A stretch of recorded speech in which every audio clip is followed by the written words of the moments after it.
В год рабочих профессий наш колледж открыл две новых специальности. Это возобновляемая энергетика и оператор беспилотных летательных аппаратов. Специальности очень интересные. Казахстан хочет увеличить долю возобновляемых источников энергии в нашей энергетике.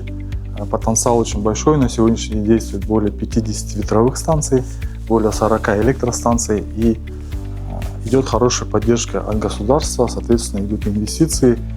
И для этой сферы нужны кадры. Мы нацелены готовить.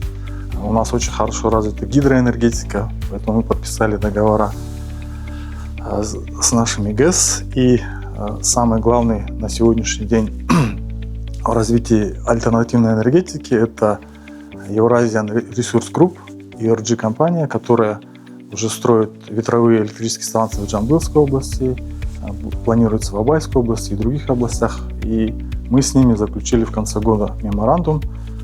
Это дает вступление в альянс колледжа ERG. Уже наметили перспективы работы, ждем их в гостях, уже набираем для них группу на заочное обучение. Өте көп мүмкіншіліктер биыл. Сонымен қатар бізде қазіргі таңда бүгінгі күнге 350 адамдай қабылдадық.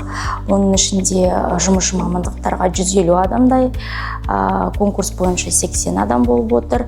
Және қалған мамандықтар бізде мемлекеттік тапсырыс бойынша, мақсатты тапсырыс бойынша. Емтихан тапсыру қажет емес, тек қана сол құжаттардың тізіміне келіп тіркелуге болады. Немесе үйден шықпай-ақ ЦП кілтімен ЕГОВ порталы арқылы заявка беруге болады. Өскемен қаласы болсын, бүкіл Қазақстан бойынша болсын, бүкіл энергияның барлығы бізде жылу электр станцияларын алады. Получается, бізде көмір отын жағамыз, ауаға выбростар бөлінеді, и одан кейін электр энергетикасын береміз. Бұл бізде неге келеді? Көптеген шығындарға келуі мүмкін, немесе ауаның ластануына келуі мүмкін. Осы мақсатты шешу барысында бізде әлем және Қазақстан болып жаңартылатын энергетика көздеріне көшу мақсатқа қойылған болатын. Сол мақсаттың аясында бізде күн энергетикасын, су энергетикасын және жел энергетикасын пайдалану арқылы осындай зертханалық жұмыстарды мына корейский стендтарда жасауға болады. Өздеріңізге мәлім, 2025 жыл президентіміз Қасым-Жомарт Кемелұлы Тоқаев жұмысшы мамандықтар жылы деп атағандықтан біздің облысымызда үлкен іс-шаралар жүргізіп жатыр. Оның бір бөлігі өздеріңіз байқағандай жаңа мамандықтар ашылып жатыр. Біздің колледжімізде де, Өскемен көпсалалы технология колледжінде су көлігін басқару бағыты бойынша, мамандығы бойынша жаңадан мамандық ашылды. Бұл жерде біз басында 2 жұмысшы бөлігі бойынша дайындаймыз кадрдарды, артынан 1 жыл техник су пайдаланушыны дайындаймыз. Енді сол бойынша бөлінген облыстық әкімшіліктен бөлінген қаражатқа қазіргі күнде құралдар алынып жатыр. Соның ішінде және де жаңа заманауи балаларға керекті соңғы жылда шыққан кітап алынып отыр, әдебиеттер. Бұл әрине қазір осы кәсіптік модульдерге, негізгі модульдер бойынша оқитын, білім алатын негізгі оқу әдебиеті болып саналады. Наш колледж производит обучение по 5 специальностям, такими как парикмахерское искусство, швейное производство и моделирование одежды, токарное дело, мебельное производство и программное обеспечение.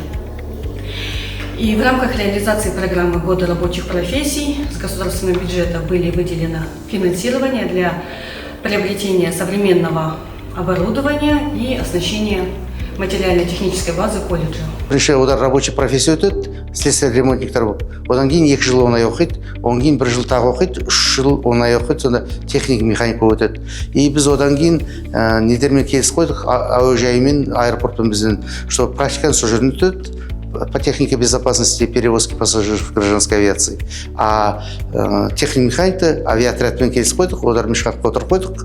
Одардың недері, летчиктері, солармен біз доғырып отырдық, что одар келіп бізге сабақ береді. Осынарда теоретические задания, а практически сол жақтан өтеді. Одардың аэропорт бәрін беріп отыр. И өздерінің авиатордан. Оның бәрін ашып жатқанымыз, әкім облысы былтыр тапсырма берген, біздің управление образованияға ашу керек маман деп, управление образования бізге жүктеді. Соны біз енді қазір лицензия алдық. И одан кейін біз немен Академия гражданской авиации Алматымен тікелей байланыста отырмыз. Одар бізге наборға да көмектесіп жатыр. Қазіргі бала бізде 70 бала алып қойдық уже. Баладар бар, мұғалімдер бар. Кабинеттер көресіздер, оснащение бәрі үкімет ақша берді бізге.